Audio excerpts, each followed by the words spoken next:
네, 함께 성장하는 일상 랑랑부동산 플러스입니다. 자, 지난번 영상에서는 PF 대출을 다룸으로써 이 PF 대출의 진정한 리스크는 바로 미분양에 있는 것이다 라고 말씀을 드렸었습니다.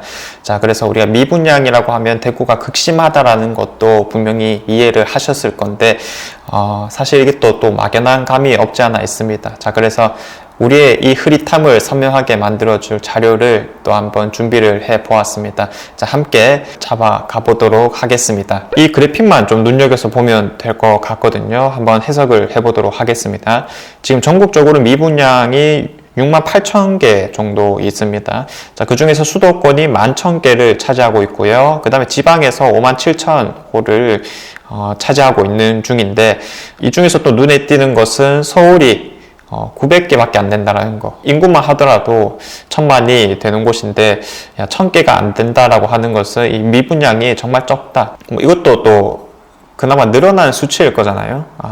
분양가가 그만큼 좀 싼 경향이 있고 사람들이 많이 찾는구나 라는 것을 이해해 볼 수가 있겠습니다. 자, 그런데 뭐 이런 미분양이 없음에도 불구하고 가격이 떨어진다라고 하는 것은 이 경제 상황들이 얼마나 또 주요하게 작용되고 있는가, 특히 금리 같은 것들이 작용되어서 심리가 얼마나 많이 죽었는가를 충분히 유추해 볼 수 있는 대목이었었고요. 자, 그 다음에 이제 경기권이 뭐 7,000건으로 엄청 많다라고 이야기를 해볼 수 있을 건데, 자, 지방에서는 우리 대구가 압도적으로 1등입니다. 13,000건이고요. 다음으로 많은 곳이 이제 충남 지역이라고 볼 수가 있을 건데, 뭐 8,500건이죠. 그래서 요 두 개 1등, 2등 차이만 하더라도 5,000건 정도가 나고 있으니까 대구가 정말 많구나. 자, 그래서 PF 대출을 다룰 때 제가 표를 하나 보여드렸었는데, 전국 미분양 주택 현황에서 7,000가구 이상만 순위별로 구분해 보았었을 때 대구가 13,000건 전 지역에 집중되어 있다라고 적혀 있고요.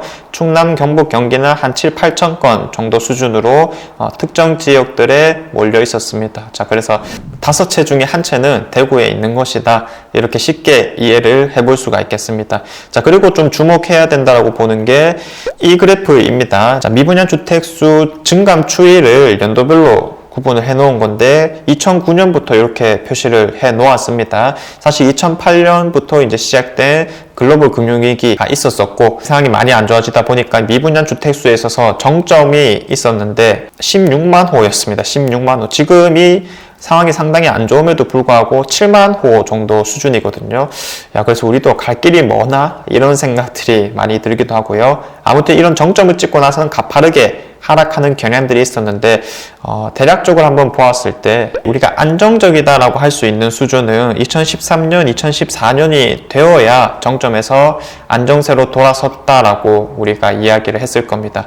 자, 그래서 뭐 연도로만 따져보면 최소 한 4, 5년 이상이 좀 걸리는 게 아닌가, 정점을 기준으로 말씀을 드리는 거죠. 자, 그러면 이런 전국적인 지표를 본다 해서 우리가 뭐 그나마 얻을 수 있는 것은 막연한 두려움밖에 없으니까 여기서 그치는 게 아닌 우리 대구권에서는 좀 더 세부적으로 어떻게 미분양이 잡혀 있는지를 한번 살펴보도록 하겠습니다. 자, 대구권에서는 2개 정도의 자료가 있었는데 첫 번째 것부터 보겠습니다. 13,000건의 미분양 중에서 30평대 물건들은 한 10,000건이 넘는 수준이었고, 증감 현황 정도만 보시면 될 것 같은데, 사실 이제 분양 자체가 또 2021년부터는 거의 이루어지지 않았다라고 볼 수 있는 건데, 그럼에도 불구하고 미분양은 끊임없이 증가했습니다.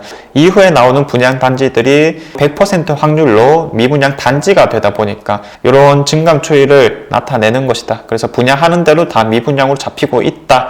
이렇게 이제 생각을 하시면 되겠고요. 구별로 이런 미분양 주택 현황 엑셀표도 하나 있었습니다. 지금 수성구가 3,100건으로 가장 많았었고 남구가 3,088건으로 거의 뒤처지지 않고 바짝 쫓아가고 있는 모습입니다. 그리고 달서구 같은 경우도 2,400건으로 또 많은 수치를 보여줬고요. 나머지 지역들은 달성군을 제외하고 한 1,000건 정도씩을 유지하고 있는 중이다. 자, 그래서 순서로 보았을 때는 수성구, 남구, 달서구 그리고 그 외 지역들 순으로 미분양이 많다라고 이야기를 해볼 수 있겠고요. 업체별 현황도 있는데 자, 이게 사실 대부분이 건설사 요청으로 비공개되어 있기 때문에 우리가 구체적으로 몇 개의 호실이 남아있는지는 알 수가 없습니다. 자, 그런데 지금 시장에서 워낙에 계약하려고 하는 사람들이 없을 거기 때문에 미분양의 상태로 지속될 가능성이 상당히 높고, 이거는 준공 후에도 마찬가지일 것이다 라고 예상을 해볼 수가 있을 거거든요.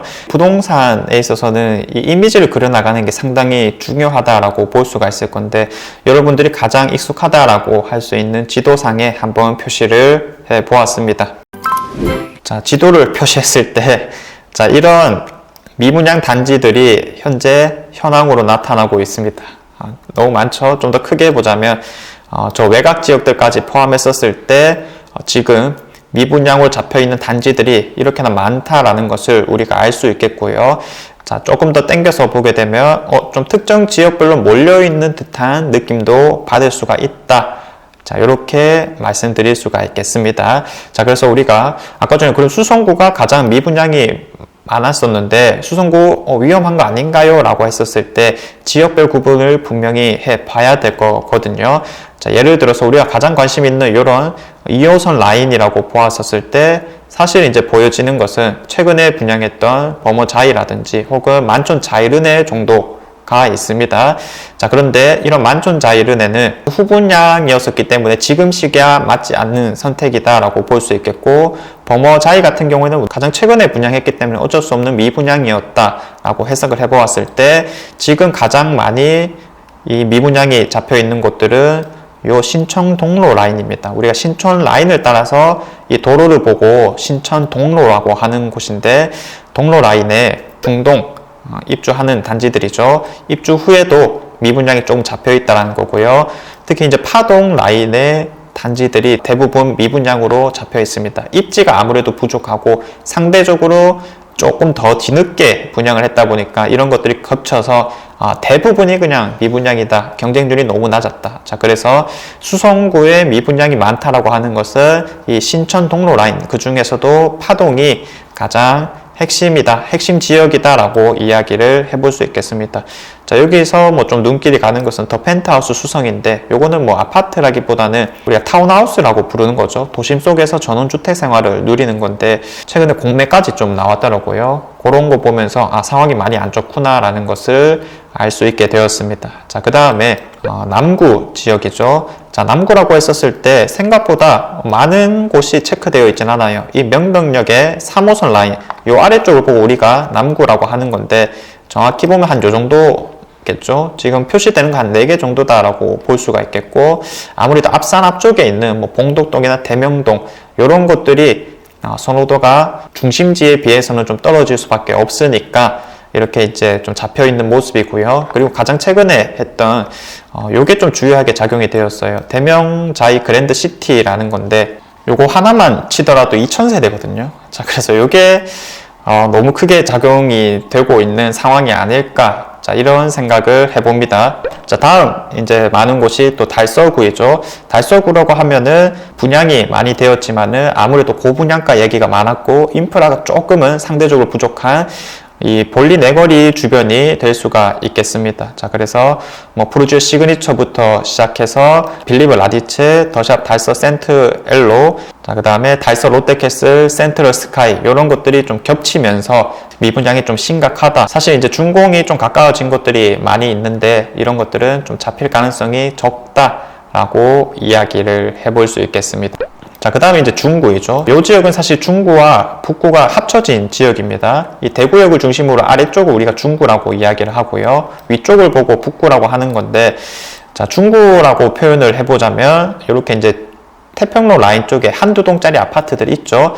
경남 센트로, 대구의 퍼스트, 한라하우젠트, 이런 한두 동짜리가 아무래도 인지도가 좀 적었다 보니까 미분양으로 남아있는 것이고요. 동인, 힐스테이트 동인 같은 경우에는 대단지이긴 하지만 분양가가 7억대가 좀 넘어가면서 아무래도 메리트가 좀 없었다. 그리고 시기가 안 좋았다. 이렇게 이야기를 할 수 있을 겁니다. 그리고 중구 시내가에는 더샵이라든지 혹은 SK, 리더스 이런 것들도 한두 동짜리였다. 자, 이렇게 이제 판단해 볼 수 있겠고요. 북구 같은 경우에는 대구역 바로 인근에 분양을 많이 했었었죠.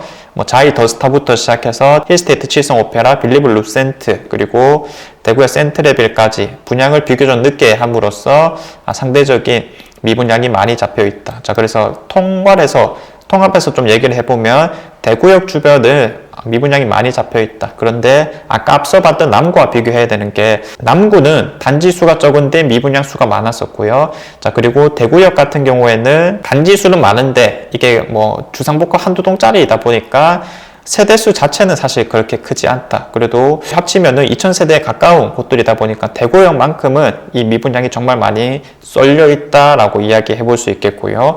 자, 그래서 현재 현황은 이 정도로 요약을 해볼 수가 있을 건데, 키워드를 다시 한번 정리해 보자면, 수성구에서는 신천 동로 라인, 신천 라인을 따라서 있는 도로 라인이었었죠. 중동이라든지 혹은 파동 이런 거 조심해야 되고요. 달서구에서는 볼리 레거리, 여기 상당히 조심해야 될 겁니다. 자, 그리고 서구에서는 두류역이 미분양이 많이 잡혀 있다. 중구에서는 태평로, 그리고 같이 묶어봐야 되는 게 북구 지역이었죠. 대구역 주변.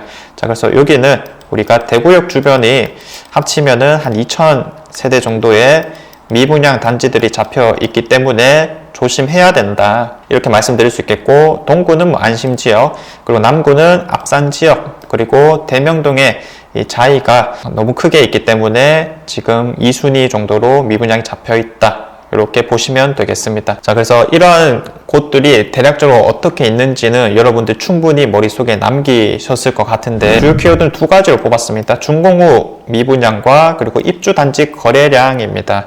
자, 미분양이 안 잡히는 이유는 극명합니다. 지금 입주하고 있는 단지들, 특히 뭐 대표적인 게 청라 힐스자이 이런 것들 이야기를 해볼 수 있겠죠.